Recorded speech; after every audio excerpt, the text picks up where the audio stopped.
नमस्कार, बहुत बहुत स्वागत है आप सभी का ऑनली न्यूज नेशन पर। आज की हमारी यह बड़ी खबर महाराष्ट्र की सियासत से जुड़ी हुई आ रही है, जहां पर महाराष्ट्र की सत्ता में अब एकनाथ शिंदे और देवेंद्र फडणवीस का राज चल रहा है। जी हां, एकनाथ शिंदे और देवेंद्र फडणवीस के महाराष्ट्र की सत्ता में आने के बाद एकनाथ शिंदे अब भारतीय जनता पार्टी की सरकार एक्शन में आ गई है और एक्शन में आते हुए, एक्शन मोड में आते हुए एकनाथ शिंदे ने डी कंपनी, जी हाँ, यानी कि दाऊद इब्राहिम पर एक बड़ी कार्रवाई करते हुए कई बड़े खुलासे किए हैं। आज हम अपनी इस खबर में आपको उन्हीं खुलासों को दिखाएंगे और दिखाएंगे कि कैसे एकनाथ शिंदे ने ये बड़ा खुलासा करते हुए उद्धव ठाकरे के और महाविकास आघाड़ी सरकार पर एक बड़ा सवालिया निशान खड़ा कर दिया है और अब उद्धव ठाकरे पर एक बड़ी मुसीबत का पहाड़ तोड़ दिया है। जी हां, महाराष्ट्र के मुख्यमंत्री एकनाथ शिंदे ने शिवसेना और महाविकास आघाड़ी सरकार पर हमला तेज कर दिया है और शिवसेना महाविकास आघाड़ी सरकार के साथ साथ दाऊद इब्राहिम पर भी एक बड़ा खुलासा कर दिया है। एकनाथ शिंदे ने कहा है कि 50 विधायकों के सत्तारूढ़ गठबंधन छोड़ने के लिए किसी भी शख्स के पास बड़ा कारण होना चाहिए। पिछली एमवीए सरकार, जिसमें कांग्रेस और शिवसेना घटक थे, हिंदुत्व, वीर सावरकर या मुंबई धमाकों पर और अंडरवर्ल्ड डॉन दाऊद इब्राहिम के मुद्दों पर कोई बड़ा निर्णय लेने से चूकती रही और दाऊद इब्राहिम को श्रेय देती रही। शिंदे ने एक इंटरव्यू के दौरान बड़ा खुलासा किया है। उन्होंने हिंदू हृदय सम्राट बाला साहेब ठाकरे की विचारधारा को आगे बढ़ाने का फैसले का ऐलान किया, इसलिए उन्होंने भारतीय जनता पार्टी के साथ मिलकर सरकार बनाने का निर्णय लिया है। तो आइए आगे बढ़ते हैं, आपको दिखाते हैं क्या है वो पूरी खबर। आगे बढ़ने से पहले अनुरोध है कि खबर पसंद आए तो खबर पर लाइक शेयर तो करिएगा, साथ में कमेंट करके अपनी राय, अपनी प्रतिक्रिया जरूर रखिएगा। हमें जरूर बताइएगा कि क्या ये बात सच है कि उद्धव ठाकरे और महाविकास आघाड़ी की सराह में दाऊद इब्राहिम का कारोबार फूल रहा था, पनप रहा था। एमवीए की वजह से दाऊद पर फैसला नहीं। जी हां, एकनाथ शिंदे ने ये एक बड़ा आरोप लगाते हुए एक बड़ा खुलासा किया है। बता दें कि सीएम शिंदे ने कहा, शिवसेना भारतीय जनता पार्टी ने एक साथ चुनाव लड़ा था और सरकार बन गई कांग्रेस और नेशनल कांग्रेस पार्टी के साथ। इसके कारण जब भी हिंदुत्व के मुद्दे आए, दाऊद का मुद्दा आया, मुंबई बम ब्लास्ट का मुद्दा और भी कई मुद्दे जब आते थे, हम कोई भी निर्णय नहीं ले पा रहे थे। शिंदे ने राष्ट्रवादी कांग्रेस पार्टी के नेता और महाराष्ट्र के पूर्व मंत्री नवाब मलिक का जिक्र करते हुए कहा कि जिन्हें इस साल फरवरी में प्रवर्तन निदेशालय यानी कि ईडी ने भगौड़े गैंगस्टर दाऊद इब्राहिम और उसकी गतिविधियों से जुड़ी मनी लॉन्ड्रिंग जांच के सिलसिले में गिरफ्तार किया था। दाऊद इब्राहिम 1993 में मुंबई में हुए बम धमाकों का मुख्य आरोपी है, जिसमें 257 लोग मारे गए थे। प्रवर्तन निदेशालय ने मई में मलिक के खिलाफ मनी लॉन्ड्रिंग मामले में चार्जशीट दाखिल की थी। शिवसेना के एमएलए को सता रहा था कौन सा डर, चलिए आपको वो भी दिखाएं। शिंदे ने बड़ा खुलासा करते हुए हम लोगों को, मीडिया को यह भी बताया कि शिवसेना के एमएलए को किस बात का डर सता रहा था। उन्होंने कहा कि कई बार चर्चा की उन्होंने महाविकास आघाड़ी में जो हम बैठे हैं, इससे हमें फायदा नहीं नुकसान है। हमारे विधायक चिंतित हैं कि कल चुनाव कैसे लड़ें। नगर पंचायत चुनाव में हम 4 नंबर पर गए, मतलब सरकार का फायदा शिवसेना को नहीं हो रहा है। ऐसे में हमें कोई बड़ा निर्णय लेने की जरूरत थी।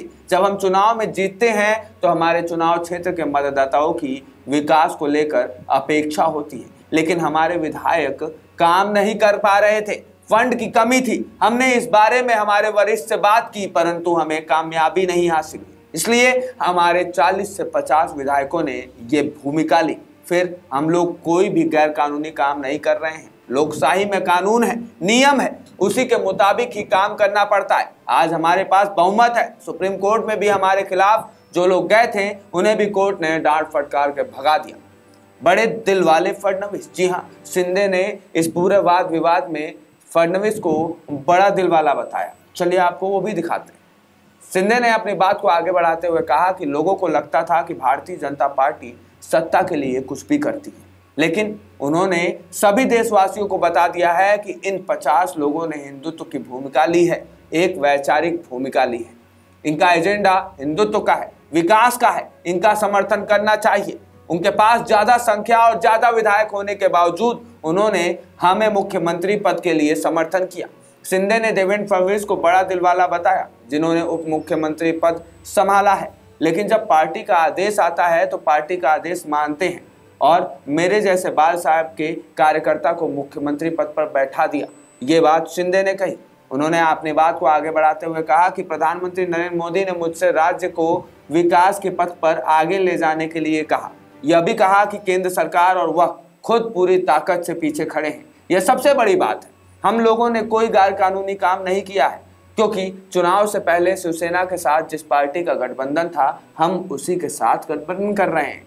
शिंदे ने उद्धव ठाकरे के बयान पर भी पलटवार किया है। उन्होंने कहा, मैंने कहा कि रिक्शा ने मर्सिडीज को पीछे छोड़ दिया, क्योंकि ये सरकार सर्व सामान्य लोगों के लिए सरकार है। ये समाज के हर घटक को न्याय दिलाने वाली सरकार है और देखिएगा, हम लोग ऐसा काम करेंगे कि हर एक घटक, हर एक व्यक्ति को लगे कि ये मेरे लिए काम कर रही है, ये मेरी सरकार है।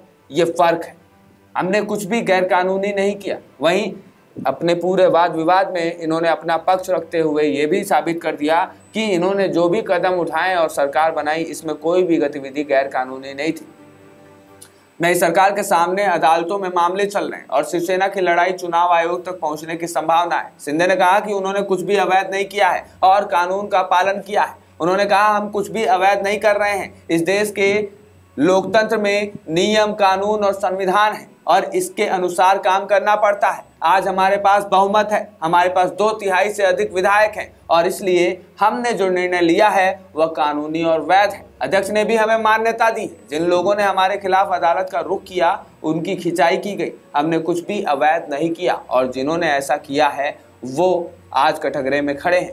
सभी वर्गों से होगा न्याय। इसी के साथ शिंदे ने फ्लोर टेस्ट पर अपनी बात कहते हुए कहा कि फ्लोर टेस्ट हो चुका है, स्पीकर चुन गया है, सरकार ने विश्वास मत जीता है। लोकतंत्र में जो कुछ भी करने की जरूरत है वह किया गया है। इस सरकार को 170 विधायकों का समर्थन है और यह एक मजबूत सरकार है। शिंदे ने कहा कि उनकी सरकार समाज के सभी वर्गों को न्याय देगी और यह राज्य के लोगों की सरकार होगी। उन्होंने कहा, यह सरकार श्रमिकों सहित समाज के सभी वर्गों के साथ न्याय करने का काम करेगी। बता दें कि इससे पहले भी विधानसभा में बोलते हुए भी एकनाथ शिंदे ने कहा था कि शिव सैनिक हिंदुत्व के लिए आवाज नहीं उठा सकते थे और वीर सावरकर के बारे में भी नहीं बोल सकते थे, क्योंकि शिवसेना कांग्रेस और एनसीपी के साथ गठबंधन में थी।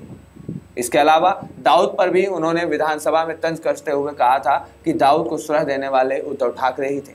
ऐसे में हिंदुत्व के मुद्दे पर जनता ने दिया था शिवसेना को वोट, लेकिन साल 2019 में शिवसेना और भारतीय जनता पार्टी ने मिलकर हिंदुत्व के मुद्दे पर चुनाव लड़ा था, लेकिन उद्धव ठाकरे ने अपनी अलग ही खिचड़ी पका ली। इस पर शिंदे ने कहा कि जनता को लगा था कि भारतीय जनता पार्टी सत्ता के लिए कुछ भी कर सकती है, लेकिन उन्होंने सभी देशवासियों को बता दिया कि एक पार्टी से नहीं, जनता से और लोगों के मत से देश चलता है।